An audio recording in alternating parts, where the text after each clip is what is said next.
It's a new year and a new series. Welcome to Relearning Desire. If you've ever thought something must be wrong with me because I don't want sex the way I'm supposed to, I want to start by offering relief. For many people, desire hasn't disappeared or failed. It hasn't gone missing or shut down for no reason. It has been misunderstood, overmanaged, and pressured over time. This episode is not about fixing you. We live in a culture that treats desire like a requirement rather than a response. Wanting is expected to be constant, obvious, and available on demand.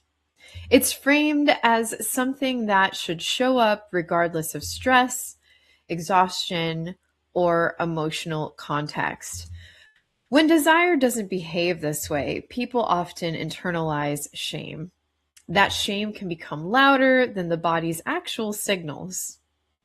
So, if you haven't joined me before, welcome to Sexpertease. I'm your host and favorite sexpert, the Rivera. And tonight we're going to explore how pressure quietly shuts desire down. We'll look at how expectations shape what your body does, not just what you think. We'll talk about why desire disappears under obligation. And we'll begin reframing desire as something intelligent and responsive. This is about listening, not correcting. So, most of us were taught that desire is supposed to be spontaneous, constant, and effortless. Media and cultural narratives suggest that wanting should just appear. There's rarely discussion of context, safety, or emotional state. According to these messages, if desire doesn't happen naturally, that something must be wrong. And that belief gets absorbed early and deeply. This narrow definition creates enormous pressure, especially in real relationships. Desire starts to feel like proof of attraction or love. People begin measuring themselves and their partners against an unrealistic standard. When reality doesn't match the script, confusion and self-blame often follow. Over time, desire becomes something to evaluate instead of experience. And what rarely gets discussed is that desire can be responsive, situational, or slow and still be real. Many people don't experience arousal until safety or connection is already present. When only one version of desire is considered valid, quieter signals are ignored. That misunderstanding alone can make people feel disconnected from wanting. Desire doesn't disappear, it just goes unheard. Desire and expectation may feel similar, but they create very different experiences in the body. Desire arises internally, often from curiosity, openness, or ease. Expectation carries pressure and anticipation. It brings a sense that something is supposed to happen. The body responds differently to each one. When wanting turns into obligation, the nervous system often responds with resistance. Even subtle expectations like wanting to be a good partner, it registers as pressure. The body doesn't distinguish between explicit demands and internalized ones. It simply reacts to the sense of being evaluated. That reaction can dampen arousal pretty quickly. Over time, expectation hijacks desire. Instead of tuning into sensation, the body shifts into monitoring. Intimacy becomes something to manage rather than feel. This creates distance from pleasure and connection. Desire often pulls back, not out of disinterest, but self protection. The word should sounds small, but it carries judgment. Statements like, I should want sex more, create an internal sense of failure. Desire becomes something you're falling short on. That framing alone can create tension in the body. Wanting turns into a performance standard. When desire is judged, shame often follows. Shame disconnects people from their physical sensations. Instead of noticing what feels true, attention turns inward toward self-criticism. This makes arousal harder to access, not easier. Desire doesn't thrive under scrutiny. Desire responds to permission, not pressure. When we soften should language, we reduce internal threat. The body feels less watched and more allowed. This doesn't mean lowering standards or giving up on intimacy.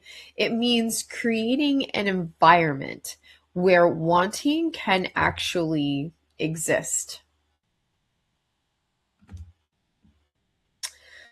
So, from a nervous system perspective, pressure and arousal are incompatible.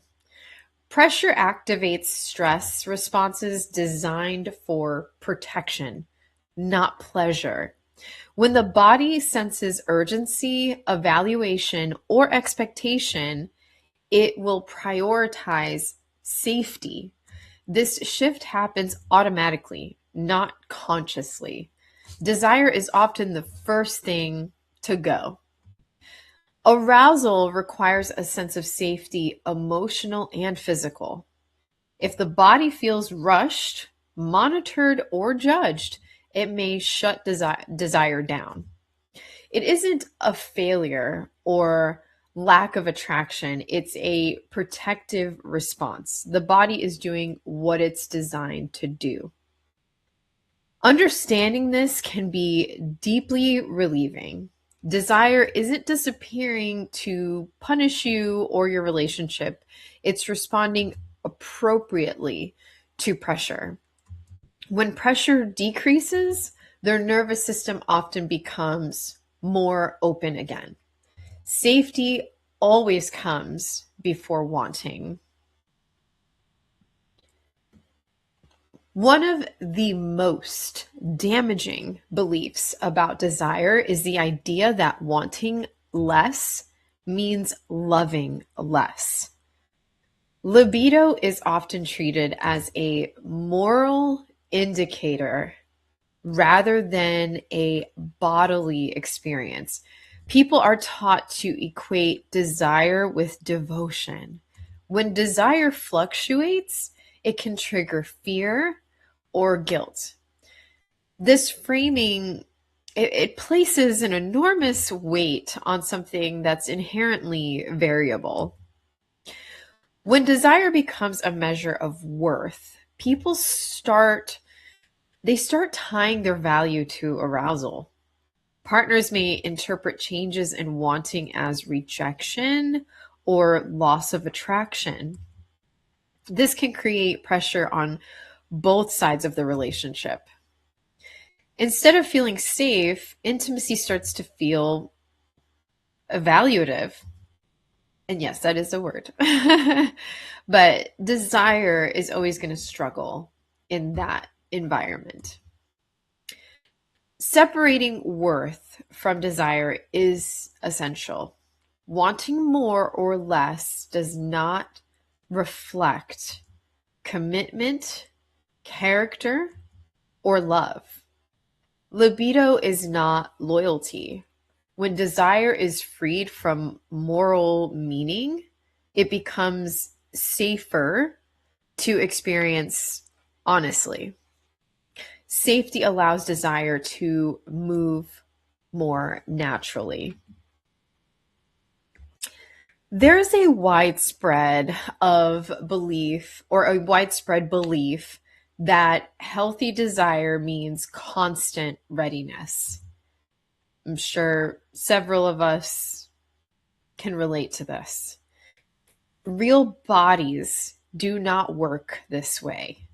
They are influenced by stress, exhaustion, emotional labor, and life circumstances.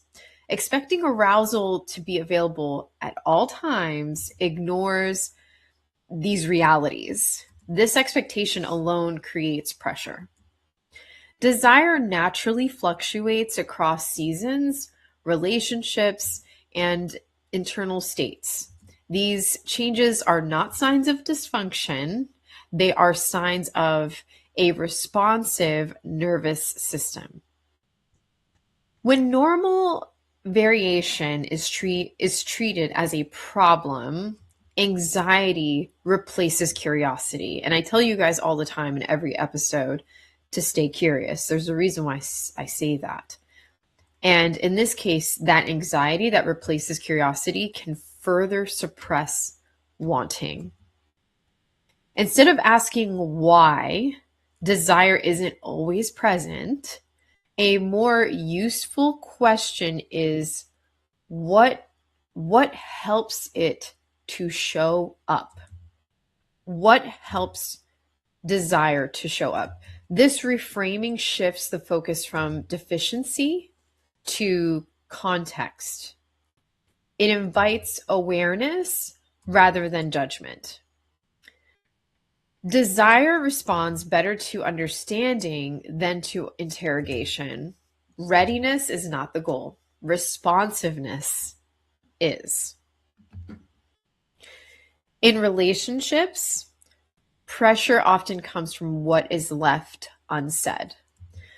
Unspoken expectations around frequency, initiation, or enthusiasm can quietly accumulate. People may keep mental scorecards without realizing it. Over time, this creates tension and resentment, and desire feels watched rather than welcomed. Many people fear disappointing their partner. To avoid conflict, they may completely just override their own signals. They say yes when their body says no, or they perform interest that they don't even feel. Eventually, the body associates intimacy with obligation. Desire often retreats under those conditions. Desire thrives where honesty is safe. When people feel free to express boundaries without punishment, arousal becomes more authentic. Mutual choice replaces silent negotiation. Pressure decreases when expectations are named or released. Intimacy becomes collaborative instead of transactional. Now, cultural and gendered scripts deeply influence how people experience desire. Many are taught to prioritize caretaking, emotional labor, or pleasing others. Over time, pleasure becomes something to provide rather than something to feel. This shift disconnects people from their very own bodies, and desire then becomes externalized. When arousal is performative, attention moves away from sensation. People focus on how they appear instead of what they're actually experiencing. The body learns that its internal signals are irrelevant. Eventually, those signals become quieter. Desire doesn't disappear, it just stops being listened to. Letting go of these scripts does not mean rejecting intimacy. It means reclaiming it as mutual and embodied. Desire goes Desire grows when it belongs to the person experiencing it. When performance pressure is removed, curiosity can return, and curiosity is a pathway back to wanting. When desire feels distant, many people respond by paying closer attention to it. They check in constantly to see whether it's there. They worry about it, when it will return, and they try to track it or manage its appearance. This often comes from fear rather than curiosity. Desire becomes something to monitor instead of something to experience. That monitoring alone can increase pressure. There is an important difference between curiosity and surveillance. Curiosity allows information to emerge without demanding a specific outcome. Surveillance watches desire closely and expects it to perform on a timeline. The body tends to resist that kind of attention. Desire rarely appears when it feels observed or evaluated. Sometimes the most supportive response is to step back. Allowing desire to exist without scrutiny can feel uncomfortable, especially when intimacy feels important or fragile. But space allows the nervous system to settle. When the body feels less managed, it often becomes more open. Desire really just needs room to breathe before it can move. My favorite part, communication. So, desire is not just about sex or physical arousal, as you've probably been thinking throughout this entire episode. It is a form of communication. It is a form of communication from the body and the nervous system. Changes in desire often reflect stress levels, emotional safety, or unmet needs. When desire shifts, something is being expressed, and ignoring that message doesn't make it disappear.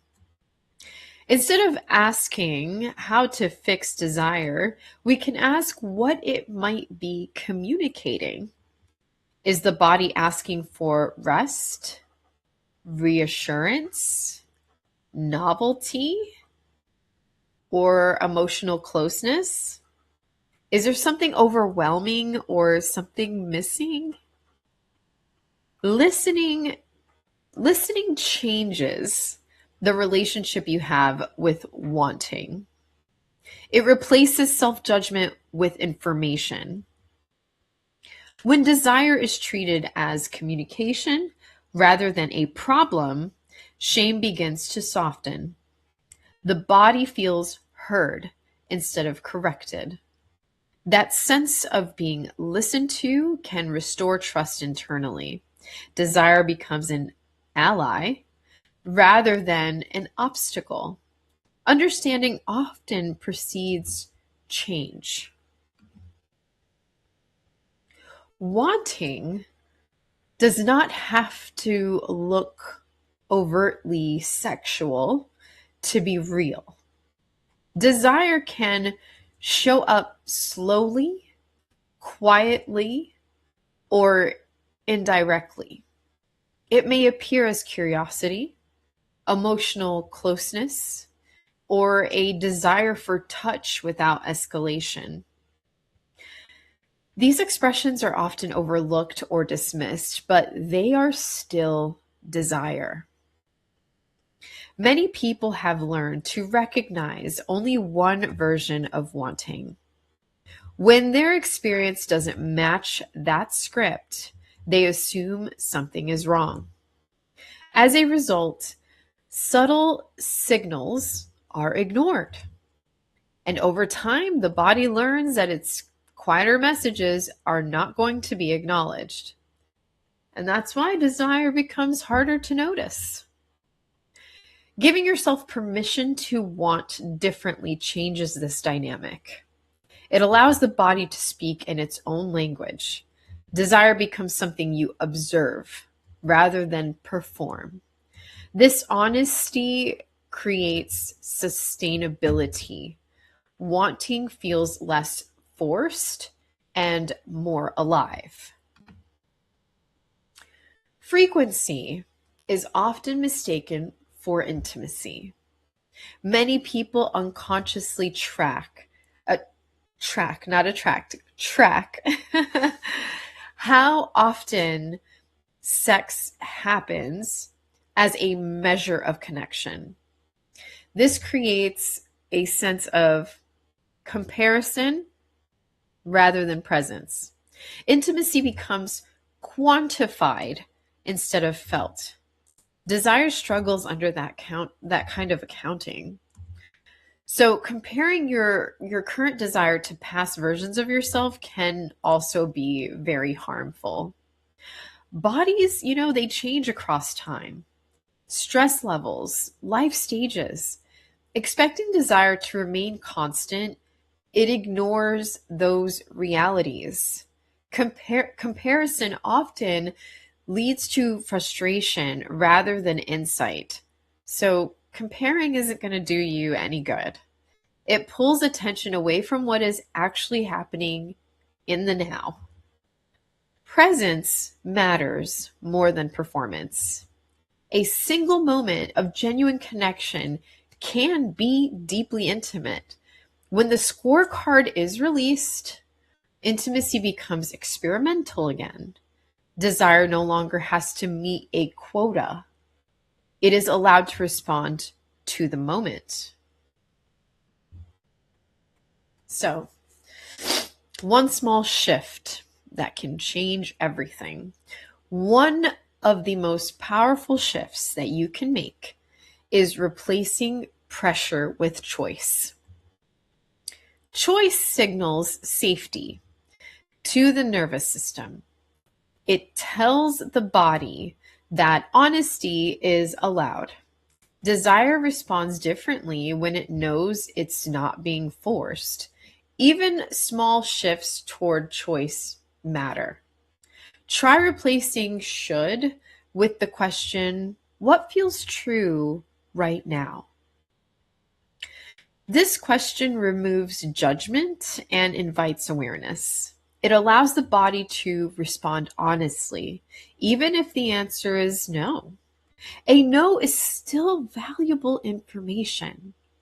Choice keeps communication open. Desire grows in gentleness rather than force. When expectations soften, the nervous system relaxes. In that relaxed state, openness becomes more possible.